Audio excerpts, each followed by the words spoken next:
Well, excited to be here at a wonderful building, um, O'Keefe Consulting and Pat O'Keefe, who, I would say has been an incredible mentor of ours in the business world, really from the beginning, since we decided to make the turn and dive in and start trying to grow our business. But Pat, obviously would just like to start by saying we appreciate everything you've done for us over the years and, kind of showing us the way and giving us as many tips and tricks, to get better and build a team and be leaders in the community and the business world. But I guess for starters, if you could look back right now and say, you attribute a lot of your success in the business world to something that happened in your past, maybe a mentor potentially that helped you along the way, just like you have us. Is there anything that stands out when I ask you that? Well, first, let me say, Kyle, it's been fun watching you and Mike grow the business. I think we've been collaborating now for 3 or 4 years, and I appreciate everything you guys have done for us. And it's been fun watching you guys grow your business in different ways, and I enjoy the relationship. It's kind of funny when you look back. Sometimes it's hard to figure out what that motivating factor is, and a lot of things, and there's a lot of different sayings out there that unless you step to the plate, you can't expect to and swing the bat, get a hit. And I think you know a lot of success in life is showing up to opportunities and making sure that you're available, because you never know when they hit. But it was sobering, I will say this, coming out of college. I was a student who didn't get good grades his first 2 years. I mean, all that newfound freedom and the lack of harness and controls on a teenager who's discovering a lot of new things, detracted from studies. But when I got into business school my junior year, in making the dean's list every quarter after that, and pulling up those lousy grades. I probably wouldn't have got into business school today with the grades I had after my sophomore year. But being able then to graduate with honors, I felt a lot of pride and accomplishment in that I paid my own way to school. So I came out of school with no debt, honors from Big Ten University in accounting. I was feeling pretty good. And the sobering experience of not being able to find a job with those credentials really caused me to take a step back and figure out like what went wrong in pursuing the dream. And I think, I'll say this, and it may sound sexist, but I think, for men, with burdens of family and responsibilities and watching our dads do what they did in raising the family, you have a sense that you really got to get moving in a direction so that you can at least contribute back to society the way your role models did. And the first one is being in my case my father, and my dad was a carpet salesman. So he went to Cass Tech, which was an engineering school. He wanted to come out and do something in the engineering field. He liked he at the Korean War, enlisted in the army, and fixed trucks and planes and engines and that, and always had an affinity for wanting to fly. And if you looked around our house, there was always books about the war and planes, and every time being close to Selfridge Air Force Base, seeing planes take off, he was always identifying them and he had a real fascination for it. But when he came out of the service, his dad had died, his mom needed some support, and he never went to college, even though he could have under the VA program. And he was a frustrated, wannabe engineer his whole life, stuck with the role of selling carpet. My dad could tell a joke, and he was a funny guy to hang around with. And, he had a mouth on him like a drunken sailor when things didn't go right. And, but he was never happy. He clearly wasn't happy, and not unlike a lot of men that came out of those wars, he drank. I mean, he had an alcohol problem, plain and simple. And so between the frustrations of not being able to achieve what he wanted in his profession and then taking a job and quickly raising a family, I think he met my mom maybe a year or two after he got out of the service. And then I came along, and my Irish twin sister came along 10 and a half months later. I mean, he had an instant family to take care of. And I could tell you, selling carpet was, as you can imagine, was not a real lucrative job, but it was a job. And he met my mom at the Hudson's warehouse. I'm sorry, the Hudson's department store downtown. My mom worked in payroll, and he worked at the carpet store. And, you know, he was a very simple man, but he poured his every ounce of energy and any spare dollar into private education for all four kids. So education was always important to him. So you really didn't have, an option to not succeed unless you totally disrespected the effort that was putting you there to get there. So coming out of college and, at the height of the oil recession, 75, 76, and not being able to get a job was sobering because you worry about you repeating the past. And I thought, wow, what's it going to take? And I got a break. I got a break. I played a lot of softball and tennis and did odd jobs for gas money in that, laid carpet, would do anything I could to make a buck. And then got a chance to work for a small accounting firm in Southfield. And the gentleman that ran the firm, Walt Gorski, he was a senior manager at PricewaterhouseCoopers who didn't make partner. And so he left. And he had a big following from called the University of Detroit Mafia. Most of his clients were people who had graduated from UD that had businesses. And we represented Dave DeBuscher, Emmanuel Stewart, and a bunch of people you would know who had UD degrees.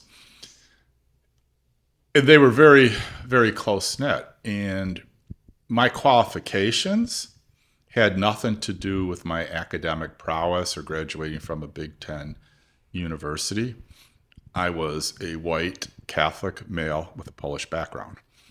Having a name like Patrick Michael O'Keefe, everybody assumes I'm Irish, but I'm actually 75% Polish. And for Walt, that was important to him. And it was a family firm. He had three of his boys working there, and his daughter was our receptionist. And I was the first outsider that he had hired. And, came a few other outsiders, and we tended to band together because, we weren't part of the family. But it was an interesting experience. And I truly believe, Walt gave me everything he could, but he had a lot of, funny outlooks on certain things, which I didn't always have a perspective on. But, he was an honest man. And then I tried to talk about make the turn.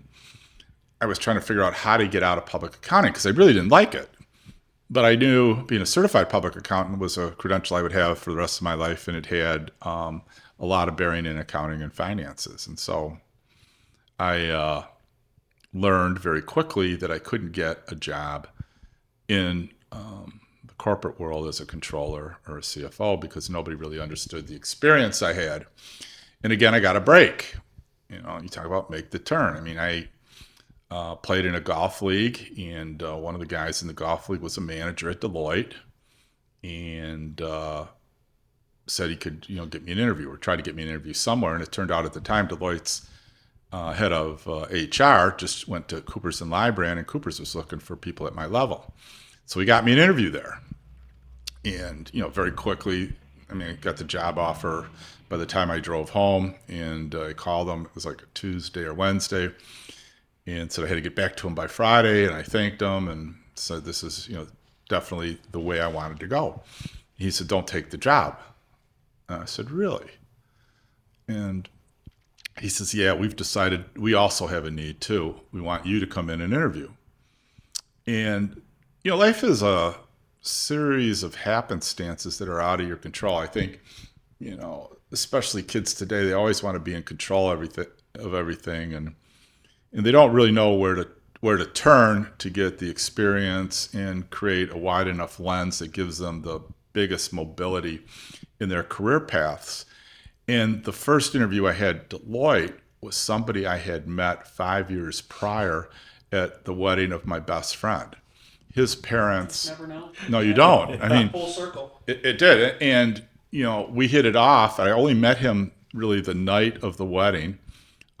His parents were members of a KFC hall on Mound Road in Warren, and they had the bride's shower there.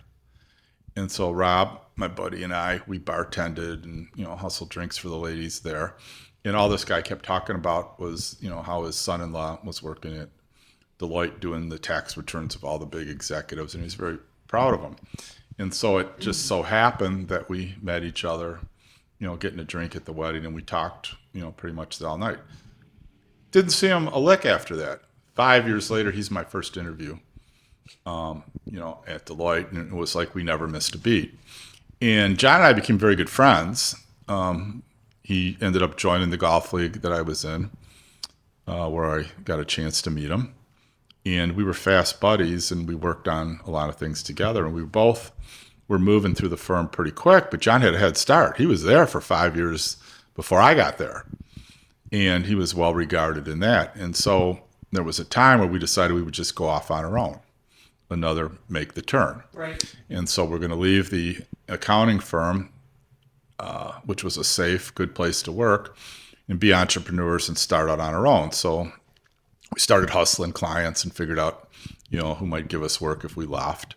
There's a certain prestige and brand with Deloitte that Kraft and O'Keefe were never going to have, but they liked us and we worked. And along the way, one of the clients offered John a job for probably 60% of more than what he was making, and clearly a lot more than we were going to make together in our first year.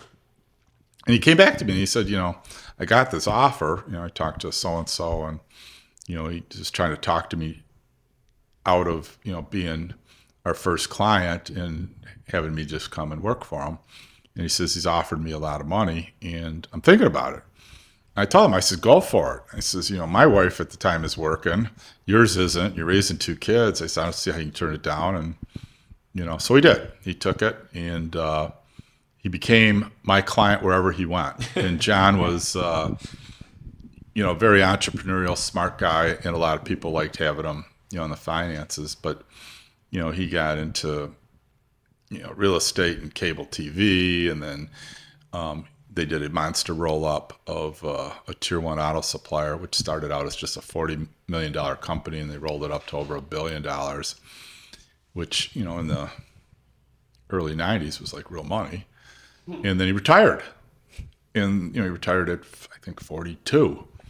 Of course, when you retire at 42, your new best friends now are going to be 65 to 70-year-olds. And, John was a little too young for that. So he always would drag his pals along to do whatever he wanted to do, and was very generous, with that. But what happened to me was it cleared the path. He was one less person that was in my way to partner. So remember, I took this job because I didn't want to be in public accounting. I wanted to get the credential after a couple of years, but everything started rolling, in my favor, that I stayed on. So, I'm a partner, and that was kind of a, cool thing. But then another turn happened in that I had a lot of responsibility nationally, and I was flying around a lot. And I've got, at this time, a newborn and a 5-year-old. And it was there you go. Literally. Yeah, I was putting a lot of stress on my wife, and we started growing apart, not by any one thing, but I just wasn't around. And then they took away, when I made partner and put me in charge of the department, they took away all my clients. Said, you know how to go out and get clients. We're not going to burden you with the firm's clients. We want you to go out and find new clients. And the year before, I had identified 3 companies through contacts I had that we did initial public offerings with, which in the mid '80s was hot stuff. Mm-hmm. We had a middle market with the idea of trying to identify these companies that eventually would go public. And right out of the chute, I had 3. And that happened as a result in 1981 when I joined Deloitte. of the managing partner of the department, who then became managing partner of the firm in Detroit, who gave me a bit of advice. And he says,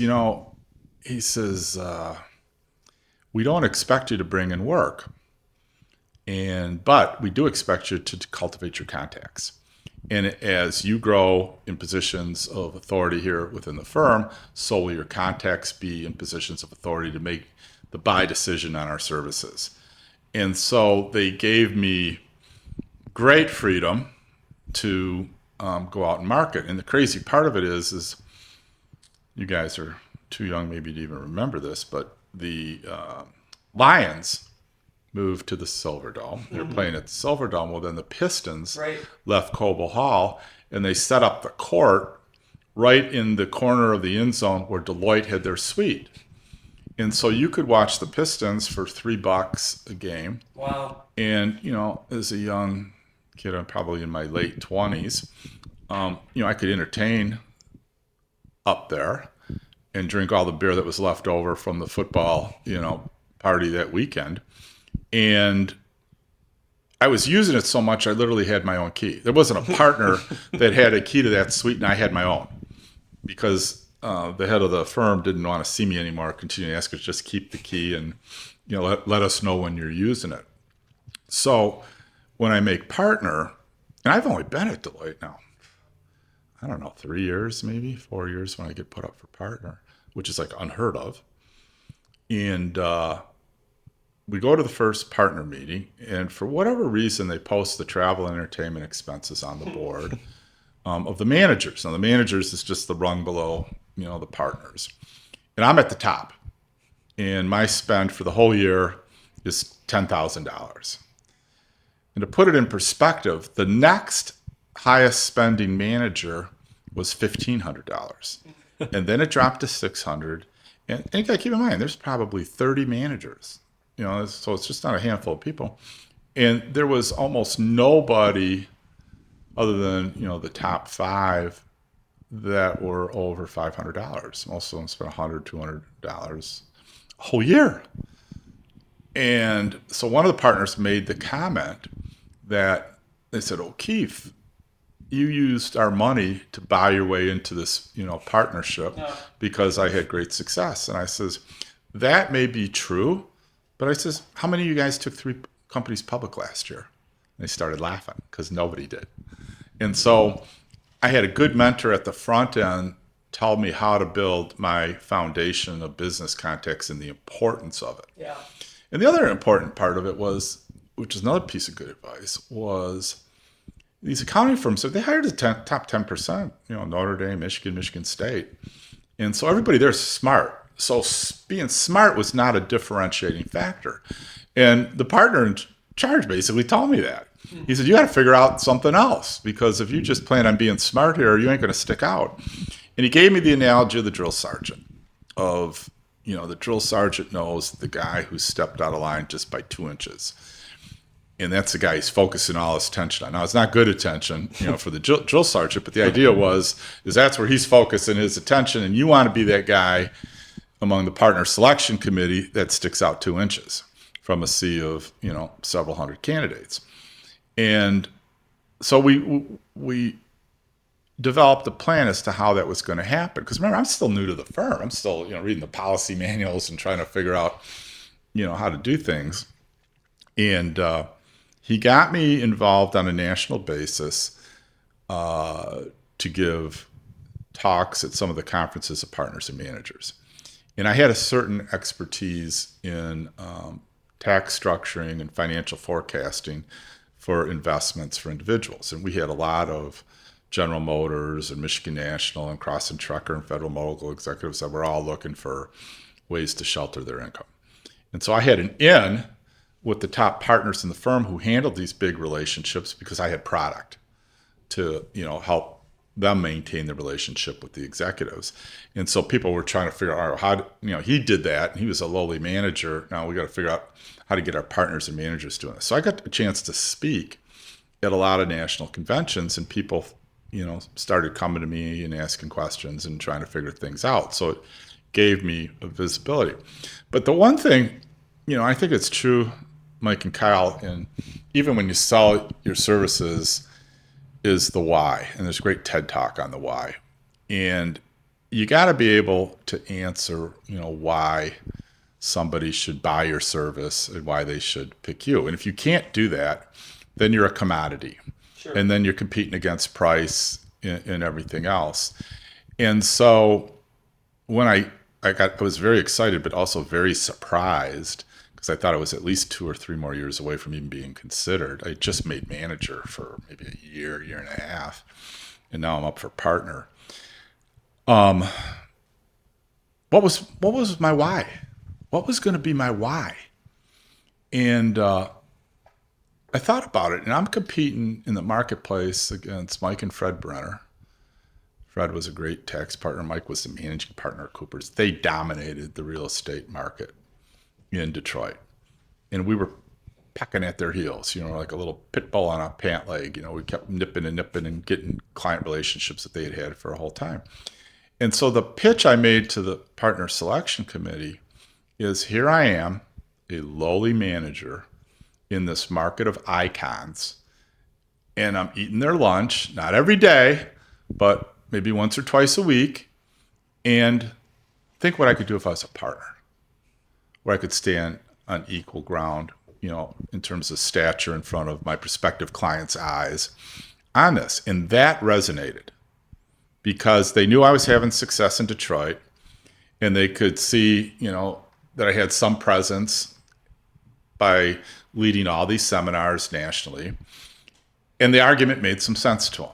But I had to think about that. And I think, in our business, and almost in any business, the people that run the organization sometimes are too busy getting the product or the service out without really thinking about why they exist. And you got to be able to step back and answer the why. And if you can't, then I think it impairs your ability to sustain your competitive place in the marketplace. And so I know, you guys and I, we talk about that differentiating factor, and it's kind of the standard I hold even in procuring your services, is why do I hire make the turn? And I got to be able to answer the why. And, for me, it's having great partners, people who take an interest in my business, are responsive when I need, even if it's uncomfortable, but you're there. And, I'm a firm believer in half the success in life is just showing up, because you just don't know. I can tell you, when nowadays. I mean, we get a media request in here or a new client request. Our front desk is trained, and it's important to me that we have a person answer the phone, because we are a personal firm, and I don't believe for 1 minute that you can establish being the trusted business advisor, through websites or internet exchanges. And we want them to talk to people, but our team knows that prospective new clients are our goal. The lifeblood. Yeah. Right. And so if we don't mind it, we lose it. Right. I want to get back to, your essentially career, growth here. Obviously, partner at Deloitte, exceptional, but a couple of things that stand out, and I'm sure your mind is spinning right now as well, Mike. But you look at some of the data out there of job movers versus job, people who stay at their positions for many years. And there's some people who work in one place for 40 years. There's loyalty. There's some who are bouncing around. It seemed like you've done a mix of both in your career, but what would you say to somebody who is trying to grow in their career in their 20s, and they're thinking about making the next step, making the turn to a different position? Maybe they stay, maybe they don't. Like, what do you make of some of the data that you're seeing out there right now with people who are leaving? So, Kyle, it's a good question. So, I don't know, 10, 15 years ago, I had a rule that I would not hire anyone who had skipped jobs 3 times by the time they were 30. And the reason for that was I didn't believe they got the full value of the name that was on the resume, because they weren't there long enough. And if you think about it, upper management has interfaces with many people. And so if you've got a revolving door, there's no chance to have a relationship with somebody to where you're willing to, put them under your arm and take them to meetings and show them what's going on. Matter of fact, I'd argue in the first 6 to 9 months, people are just trying to figure out how to fill out the company forms, where the coffee pot is and that, and there's no real opportunity, for mentoring going on. Now, I've generally stayed in every position I've had for 8 years or so. First job was 5, the next one was 8, next one was 4, next one was 8, and then now O'Keefe will be next year going into 25 years. Congrats, that's awesome. Yeah, we're proud of that. But you've got to be around enough to get the value of the DNA of the organization you're in, and you're not going to get that in a year or two, my opinion, because it's hard to even find the right person to want to be mentored by, as to who's the one. I mean, as you guys know, I'm a big storyteller, but there was a good example of my buddy John's son. Johnny played soccer at University of Kentucky for a year and decided, he wanted to give up his scholarship and just be a student. And he cleared it with his parents, and they said, yeah, go for it. And, he became a student and enjoyed it and got out. And then he started looking for a job. And, his dad had a lot of automotive contacts. So he, levered into, I think it was Delphi. And they only hired 2 new graduates. And they told them, they were very upfront. They said, one of you guys will be gone by the end of the year. So, good luck. And the other guy is a Harvard grad whose dad is a senior vice president at the firm, at the company. So Johnny comes home. He's a little intimidated. Dad, not sure what to do. This job doesn't look like it's going to last real long. Any advice? And, John gave his son, I think, the best advice ever, and that is deal with what you can control. So you can't control, you went to, you didn't go to Harvard, you went to Kentucky. And your dad is retired, he's not working at Delphi. For sure. And so, brush that off the way.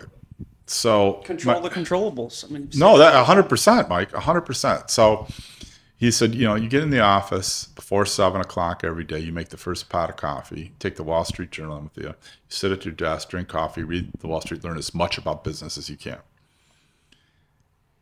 When 5 o'clock comes around, you stay at your desk and, learn as much as you can about the company and don't get off your seat till 6:30.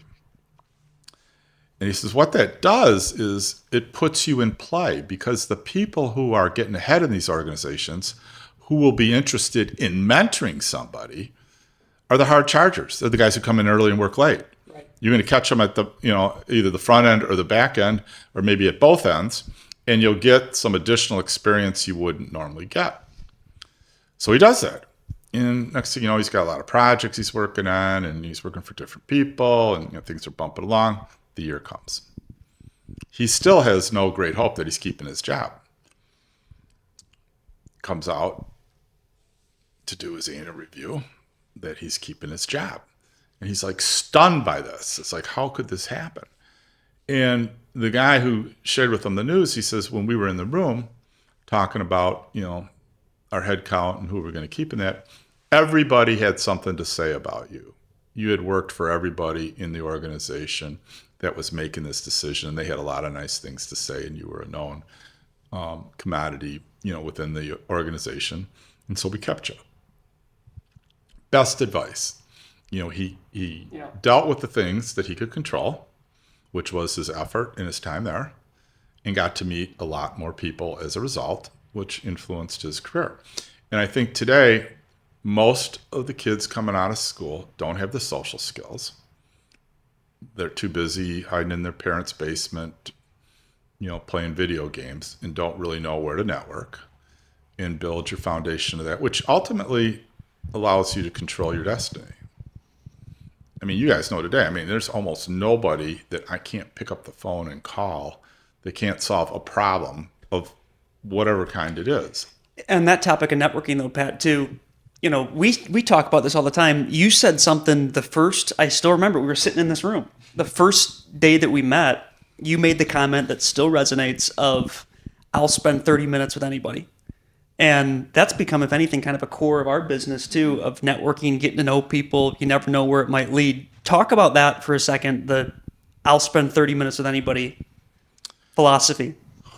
Well, again, and that is my philosophy. So if somebody asks me for a meeting, unless they're just flat out trying to sell me something, I'll meet with them. And sometimes I can help them, sometimes I can't, but I've developed a new contact. And what was interesting is if you look at, called the spider web of relationships, let's just talk about our relationship. So I meet you two guys, and then maybe I meet 5 of your friends and 5 of your friends. So now through our interaction, I've got 10 new contacts.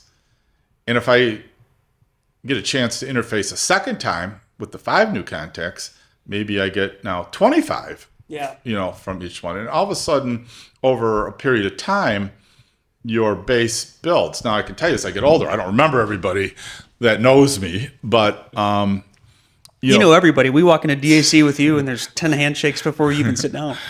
But in part because people know that I'm friendly and I'll engage. There's no airs about me. I remember my roots very well, and I'm happy that people maybe even talk to me sometimes. But it's the ability to network, and I can't tell you. So I went to school mostly with attorneys.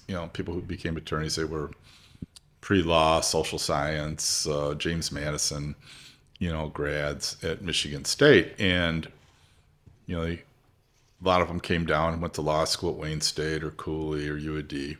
So they were back in Detroit where I was working. And so to able to maintain, those contacts throughout. But then as they started joining firms and they started doing some other things, well, all of a sudden now that opened up a whole nother realm of possibilities of engagement of, people that they interacted with. And, I think today people don't value the relationships. And I can honestly say, I don't have a plan with everybody I meet. I don't know where is it, but I do know that there is a certain energy and joy in meeting new people and hearing what they're doing. And I would say my strength isn't necessarily having great ideas, but identifying great ideas and then being able to implement them in some capacity.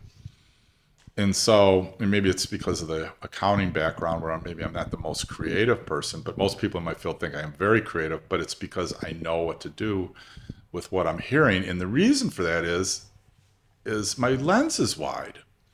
I've gotten to hear different things and meet all kinds of different people, and I'm not hanging out with accountants, I can tell you that. And you just learn, different things. And then it gives you, how you say sometimes in sports, the game slows down and all of a sudden you're playing at a faster pace than the game is going.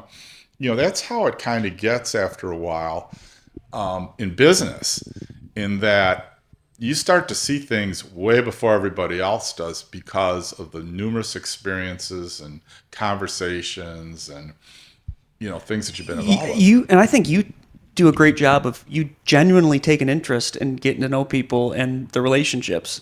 What we always talk about, you don't go into something with your hand out. You just go into a relationship, getting to know somebody, and who knows where it might lead. Like you just mentioned earlier, could be 5 years, 10 years down the road where a relationship circles back and you reconnect, or it turns into business, whatever. But you don't go into it with your hand out. Never. And matter of fact, it's the opposite, Mike. I'll tell you, I'll meet somebody for the first time and something will come up in the conversation where they have a need.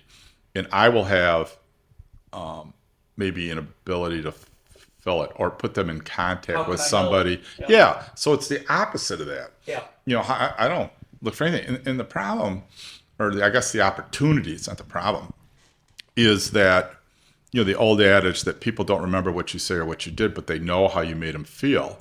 And so you meet somebody for the first time, they take an interest in you, and they're already willing to do something for you, and you don't even know them. I mean, they got 10 and 15-year relationships that wouldn't give them that courtesy. Here's somebody new that has taken interest. And so again, the differentiator, the why, the being able to stand out 2 inches, isn't a real high barrier when you do that. And I find for myself, it helps me connect and get to know the person better. I'm horrible the first time I meet somebody and remembering their name.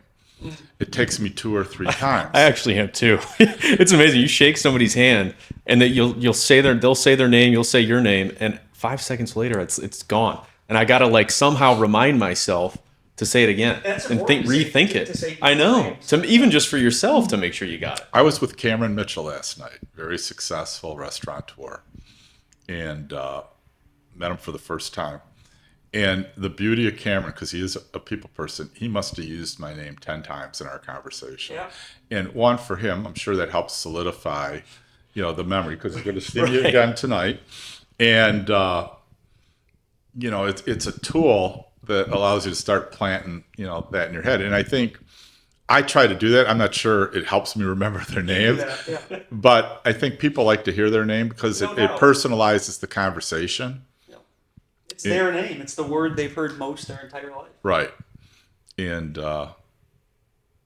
people generally light up, when they hear their name. Like I don't bump into Pete Giannopoulos more than once or twice a year, but there's a certain energy, when I see, because he's a high energy guy and a good guy, but I always remember his name. And it's funny because I don't see him that much. But people who are also outgoing, I think it's also easier to remember their name. And so I don't know. I want to get into you starting O'Keefe and that transition and everything, but before we do that, I just want to go back to the Silver Dome, the suites, the networking, the engaging with people, and there's a lot of people out there that might think oh, you're just having a great time and being social, man. Is that really work? But it really is relationship building. You're trying to have more of a casual conversation. In your estimation, how do you measure? Is there a percentage or anything like that where you would say, I got X amount of business from simply getting lunch, getting drinks, a cigar, bowling at the DAC, whatever it is, versus sitting and having a serious sit-down meeting? Because they're very different conversations. They are. And so I believe you cast a wide net, and I don't keep score like that. I think you think having an accounting and bean counting background, you'd be more adept at wanting to count things. I don't. I do them because I enjoy them. And I also know that there are residual benefits, because if you approach it on a transactional basis, you really miss the point of being personal. 100%, right. Being personal. So it can't be transactional. If I get in front of this guy 10 more times, I know that I'm going to score some work from him. You can't do that, because it becomes obvious to the other party at some point in time that it is transactional and not personal. And I believe in the personal relationships. But there's so many little things that people don't do that would give them that 2-inch difference. I get 500-600 emails a day. I probably get 100 before I even wake up. And I delete a lot of them. And I get 3 or 4 pieces of mail a day. I open every one of them. So I'm more apt to see something that lands on my desk through the U.S. Postal Service than I am through internet, which is convenient and easy, and people think they're communicating that way, but they're not. It's the laziest form of communication. And I can't tell you, I go through Cranes, Lawyers Weekly, industry publications, and I'll see friends or people that I want to know that I think may have done something really good. I want to acknowledge it. It could be at the lowest level or the highest level, doesn't matter. And I'll write them a personal note. Yeah, hey, huge. say I saw you in Lawyers Weekly, and you're the head of the Michigan Bar now, or you're in charge of the Oakland County Bar Association, or you won a big settlement or award in a litigation. Good luck. Best wishes. 3 sentences. Yeah. Stick it in, and they get it. And I almost always get a response. Then either the next time I bump into them, or I'll get an email, that they, acknowledge that they got it. Now, and I'm not looking for the acknowledgement, because I know the effectiveness is already there, so I don't need to know it. But they don't get it. I had a young, And people don't do that anymore. they don't. I had a young female banker come up to me one time. I think Sue had an event going on at the Abbey at the Detroit Athletic Club, and I got to be honest with you, I can't say that I remember her face or even knew who she was, and she was so like over the moon that somebody who led a firm would correspond to a junior banker who received some award. She thought that was like the coolest thing, and she couldn't say enough. And you recognized me, and I was like, I did, and I'm sure it was well deserved and that. But again, Yeah. it's how you made them feel, Right. not what you did, not what you said, how you made them feel. And I think because our society has gotten so impersonal, being personal helps you stand out.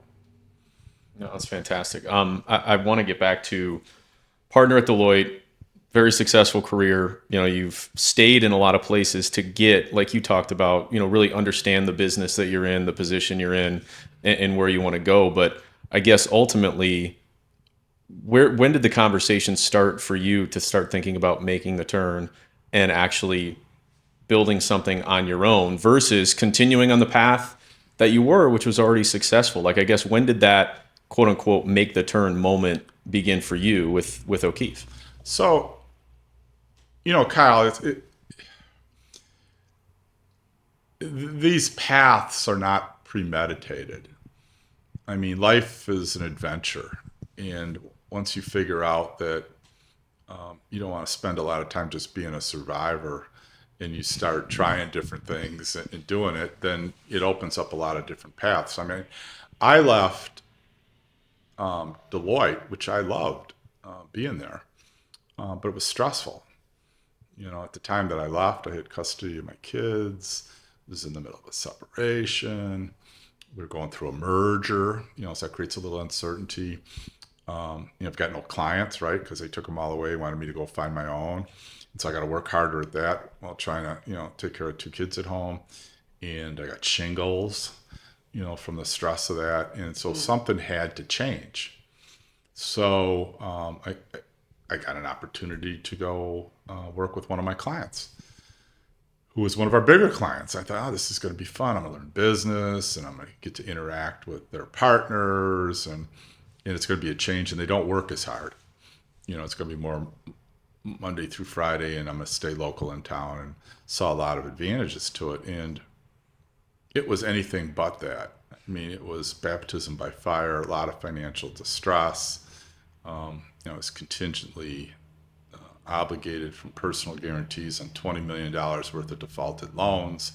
My biggest asset, my name, is my house. The only reason I have custody of my kids is because I got the house, and I'm on the verge maybe of losing that.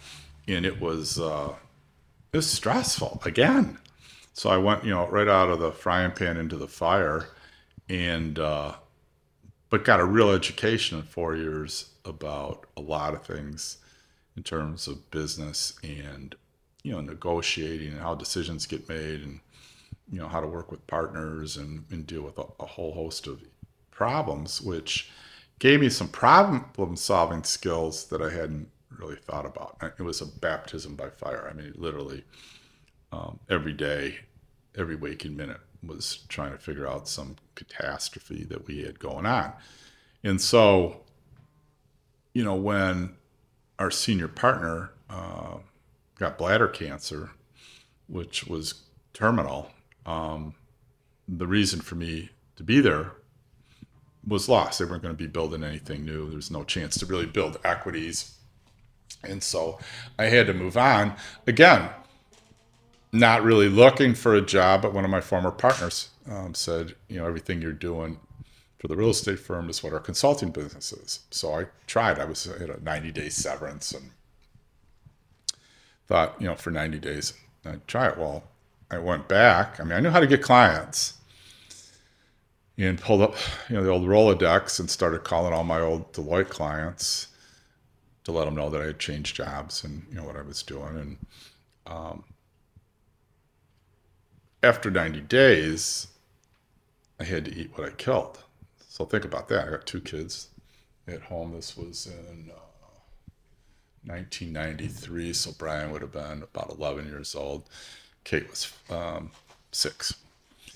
So I got 2 young kids, and I got to eat what I kill. And so, as they say, the hungry lion hunts best. Well, that was me. And so I went out and started getting my own book of business and, leveraging my name in the community. I had a lot of good relationships as a result of the adversity that I had handled, that people knew I was honest, I worked hard, and was a problem solver. And built very quickly a fairly large book of business. And as the firm I was with got bigger, I got fewer resources. And so I was hiring my own staff. I had my own clients. I'm sharing my administrative assistant with 20 other people, which didn't give me a lot of good leverage. And I thought, this is crazy. But I still was making a lot of money. And I liked the environment. I liked the people I was working with. And so it was like, what I want to do. And I can honestly say, my wife, Carol, said, go out on your own. And, she had a good job at the bank. And at this time, now, remember when I started, Brian was 11, Kate is 6. Brian is now 19, starting his first year at Arizona State. And, Kate's just started high school. So not a great time to be starting, your own endeavor when you're paying for college tuitions and that. But I had the support, and Carol said, this will be like a no-brainer for you. And so I knew there wasn't going to be any second guessing or woulda, shoulda, couldas. And I just put my head down and, started, again, going out and marketing our services. Is that the best piece of advice you would give to somebody who potentially wants to, we go back to make the turn, somebody who has a success in their career, whatever it may be, but they're thinking about starting something on their own? Just dive in, give it a chance. Obviously every situation's different, but you kind of just got to go out and figure it out to a certain degree. Is that fair to say? Yeah, you do. I was writing, Mike and I are attending something on Sunday night for scholarship for these seniors coming out of Detroit. It's a African-American scholarship called Sankofa, which is started by Harry Belafonte. You guys probably don't know who Harry Belafonte is, but he was a singer. And as a young kid, I just remember one of his songs that it was a Jamaican song and always said, "Day-o." And he talked about the people who worked in the banana plantations and working all night and then getting their pay and going home to their families and resting. And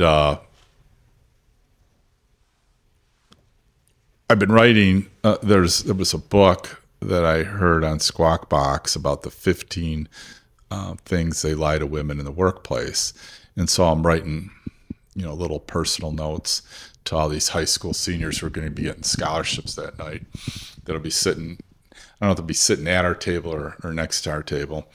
But, words of, inspiration of sometimes, like Tom Cruise in Risky Business, you got to say what the, and just go for it. Mm-hmm. And I think that there's a lot of truth to that. I will tell you this, having spent a lot of time watching business owners together, the ones that do the best, and I counsel you guys on this from time to time, are those that stick together through thick and thin.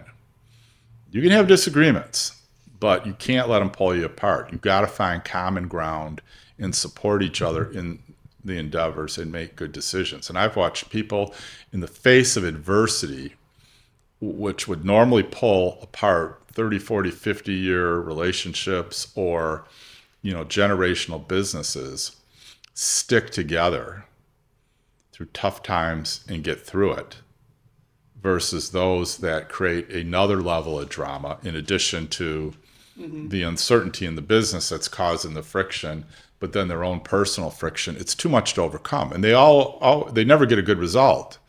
And so, I had the support of Carol. Carol was all in. She knew what I did. She knew I was good at it, and encouraged me to do it, which I didn't think twice about it because it was the right decision. But I also had people who were dependent on me, for something else. So, the support of your partner network is important, whether it's family, friend, or somebody else that influences you, sometimes can help push you over the edge, even though you think, because it gets hard sometimes to make those special decisions, especially as you get older. You've got more and more people looking at you for, support and things that you do. It's risk tolerance. And also, Pat, I would just say that concept of work-life balance. As a business owner, it's tough to just check out. It is. And you're always thinking about stuff. And as we've talked about time and time again, when your entire livelihood depends on the success or failure of your business, there's always something to think about. Or even the topic of networking, going out on dinners and drinks and stuff like that. If you do have a wife and kids, if you do have a family, like, what is your overall advice for just work-life balance when you got so much going on running a business and you have a family? Well, I think that is the greatest misconception of all time of work-life balance. People who talk about work-life balance put life here and work down here. Mm-hmm. The scales are never balanced. So right. there is no work-life balance. It's just a reordering of the priorities to let people think that you need to have a life. I will tell you, I mean, I'll turn 70 this year. I'm still working. Not that I have to. I like to. And it keeps me sharp, and it gives me purpose, and it allows me to interact with you two guys, which if I wasn't working and was retired, we'd probably never talk to each other. Maybe the golf course. Yeah, right. But it's the social interactions that I value. And so I had a plan. I mean, if I'm honest about it, I'm not sure my first wife appreciated that. I mean, she was a teacher, worked 9 months out of the year, got home by 3:30.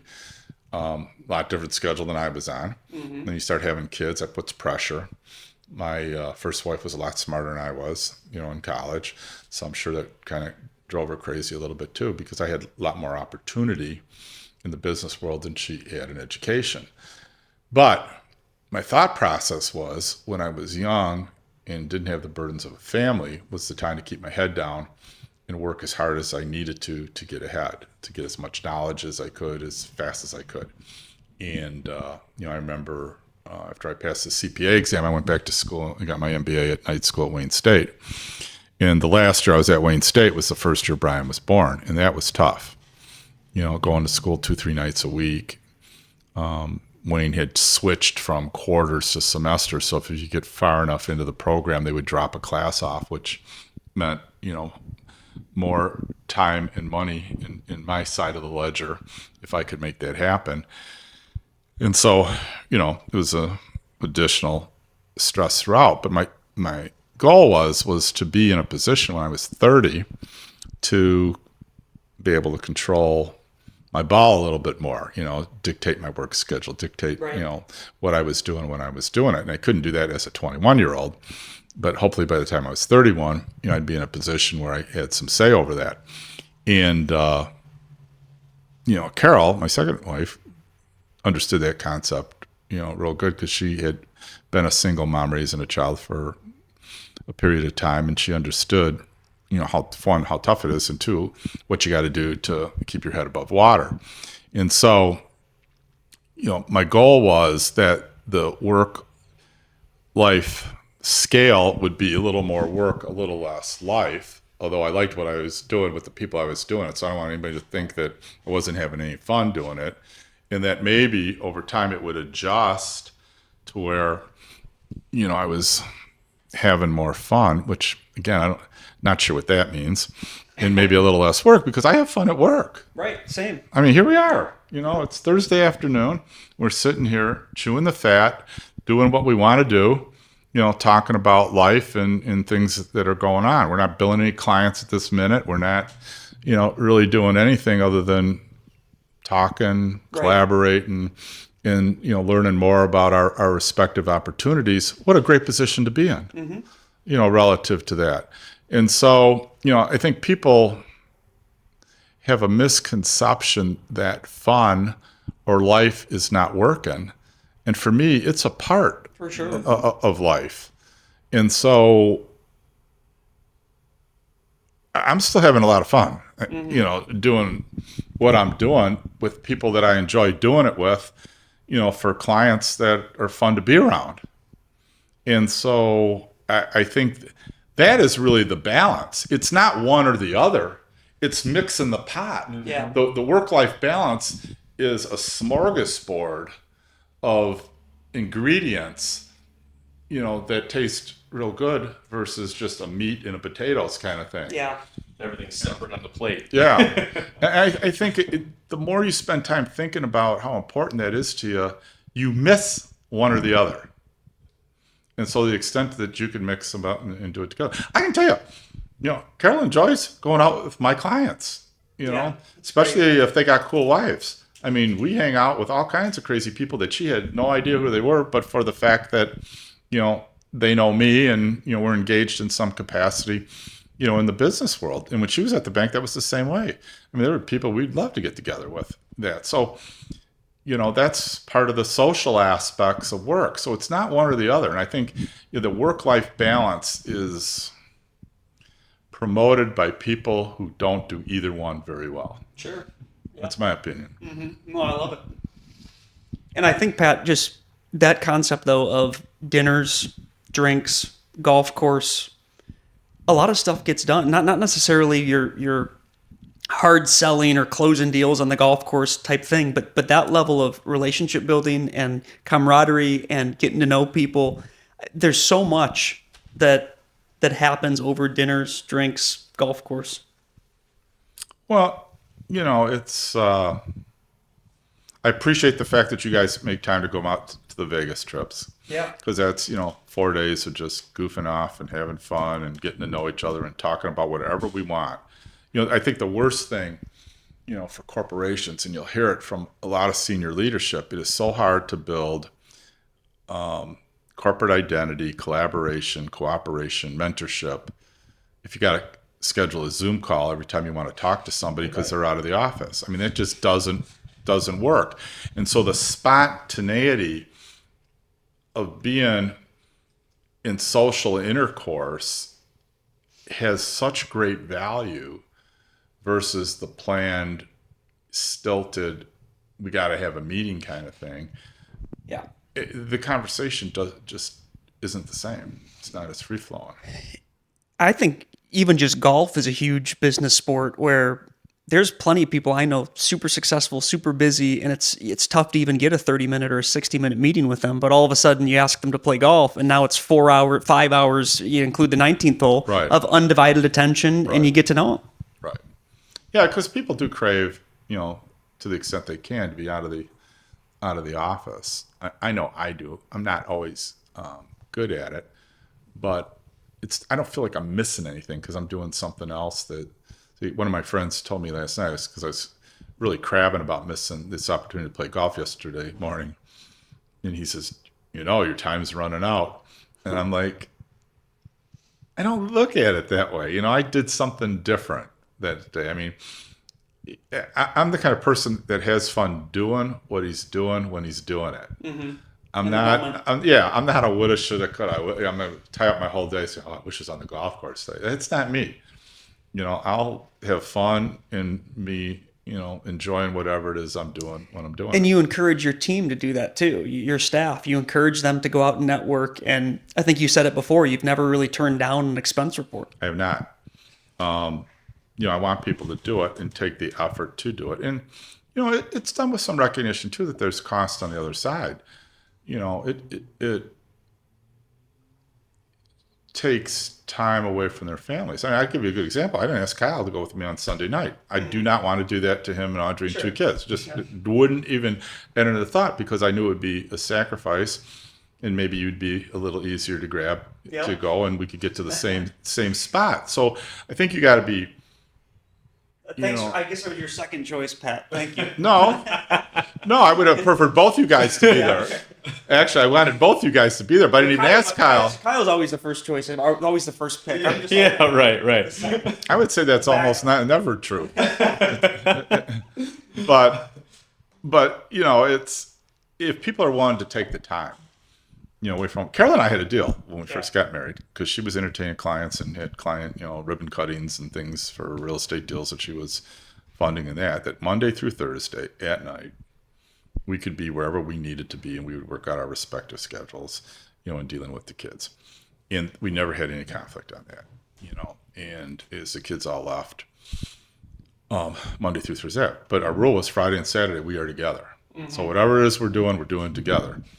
And, Sunday was definitely a day to be together. But we never really deviated from that. And it worked for us. And so it was in recognition that we both had different demands of our job. None of us abused it. And, we always made time, for each other. And so it allowed us, to continue to network in that. And that's why I think, if you've got good partners who understand the game plan, then I think it's a lot easier to do. It's the stuff that isn't talked about and is unspoken that it's no different than any business. The uncertainty always breeds a lot more intolerance. People know what's going to happen, then they just deal with it. They roll with it or not, but they at least have the ability to make that decision. Well, I think we could go on for hours here. And maybe we'll just do this again at some point. But, Pat, obviously we appreciate the time. We appreciate your partnership, mentorship, friendship, all of it. Thank you so much. Appreciate it. Well, and it's mutual. I mean, I believe, Keith team and me personally as a real partner. I enjoy interacting with people who are half my age, who still know how to have fun. And, it's a good relationship, I think, for both of us. Absolutely. Really appreciate you, Pat. Yeah.